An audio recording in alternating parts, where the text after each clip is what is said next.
I'm going to teach you how to reference Harvard style. I'm dreaming.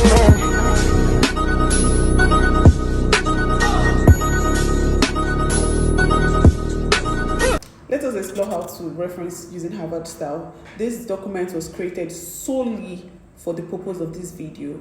First off, we are going to reference different authors. When you have two or more, or three, or four, or five, or six authors citing saying something. So first off, you should note this. The first author's surname is very important, and then the rest can come as et al.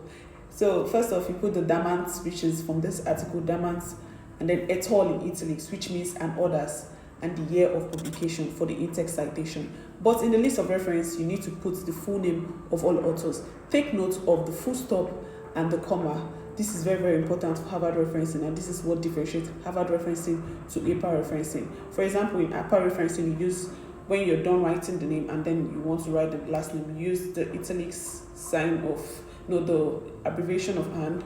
But here in Harvard referencing, you're going to write it full, AND. And after you finish writing the author's name, you write and, then you put the year of publication, just like I'm doing here. You write and in small letter and put the year of publication, which is 2025. The next thing, you're going to highlight the title of the document. The title is Investigating Person-Centered Care Planning in Care Homes Across England. You can copy that and paste, or you can decide to type it out. Well, there are softwares that can help, like Zotero. We have Ref Manager. But if you want to do manual, this is how to do it manually. And I think it's a good practice to know how to do it manually first. Then that is the journal. After the name you cite, you have to include journal. Journal of Advanced Nursing. This is going to be in italics. The next thing that is very important is the volume number and the issue number and the page number in Harvard. The 0 there means that that's the volume number 0, so there's no issue number yet. And then the page number is abbreviated as PP, 1 to 15. If you look at the document, it's 1 to 15 pages. I've italicized the journal, and then the next thing is the link. But in Harvard, you need to put available at. That means this is where you source this document from. This is where you got it from. So if an author wants to search, they can see that this is where I can find what you cited, and they can do further reading from there. So next, we're going to cite a book, a published book, like a textbook. First thing we need to know, here we can see the Health Foundation. They published this book. There are no author's name. Sometimes you see author's name and then you cite the author's name instead. But here you're seeing Health Foundation, so we're going to reference that as the Health Foundation. It's also very good if you're doing like a public health study or health and social care to use citations from organizations that are well known, government organization, good non-volunteer organization, international organization like the WHO. Then we're going to the list of reference because your in-text reference has to tally with your list of reference. The Health Foundation, then you put the year of publication, which is 2016. Afterwards, you go for the title, look at the title, and then where was it published? Because you're saying this is a published book, where was it published? You're going to cite all that in the Harvard referencing, in the list of referencing. So it was published at Long Arc, London. So now, let me tell you something. If you have the author's name in the published document, for example, James and then Betty, when you cite London, write the location, what will now be there will now be the Health Foundation. So where we put Health Foundation formally, that's Health Foundation 2016, will now be the author's name. For example, James and Avery, and then the Health Foundation will not be at the end like this. But because there are no authors, the Health Foundation can come at the top and at the bottom. I don't know if that's clear. If that's not clear enough, send me a message and then I'll explain it for you further.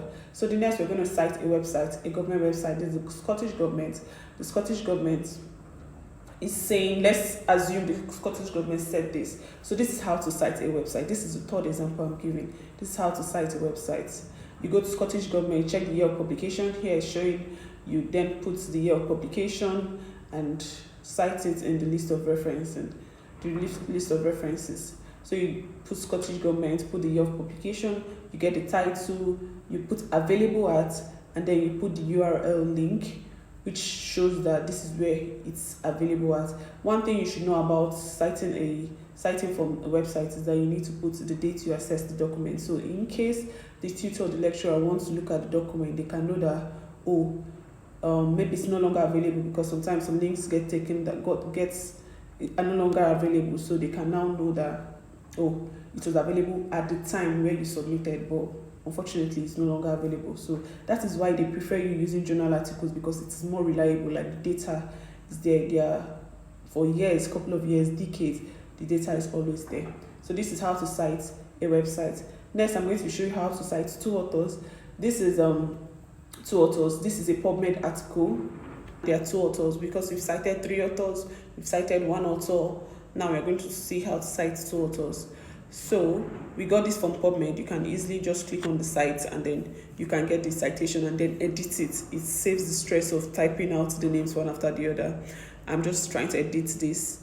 It's almost the same thing like when there are three authors in terms of citing, in terms of arranging the list of reference. As you can see, same process. European Journal of Cardiovascular Nursing is going to be italicized because that is the norm of Harvard referencing. So we're going to italize that and then edit. We don't need the 2018 October. We're going to remove that. Now you can see that there's a issue number and there's a volume here. The volume is 17 and the issue number is 7. And then the page number is a bit high. The reason is that for the first one, the Journal of Advanced Nursing, maybe this is the first volume. Most likely this is the first volume. So this is the first page number 1 to 17, 1 to 15. But in this one, this is the 17th volume. So there are a lot of page numbers over time. So that is the difference. This is a good example to also understand how journal work in case you want to go into research as a long-term thing. So I'm going to just show the in-text citation. Instead of putting et al., you're putting the two authors' surname, which is Wallstrom and Ekman 2018. Very simple. Very simple. So besides this, but we need to arrange our list of references so it looks better. Some are bold, some are not bold. It doesn't look good. First off, I like to use Times New Roman because it's standard for academic work. And then we're going to adjust this. We're going to also put it in alphabetical order. That's a very good practice. So someone can easily locate the article you're talking about and then can do further research on it. Then we're going to set the format to hang in a way that the first author's name, there's a tab, so it's highlighted and everything just aligns. I know you've probably seen this in academic work, and then we're going to justify this text so it looks better. So there you have it. This is how to do an Harvard referencing. On a very good day, I'm going to tell you the difference between an Harvard referencing and an APA referencing. So stay tuned to this page.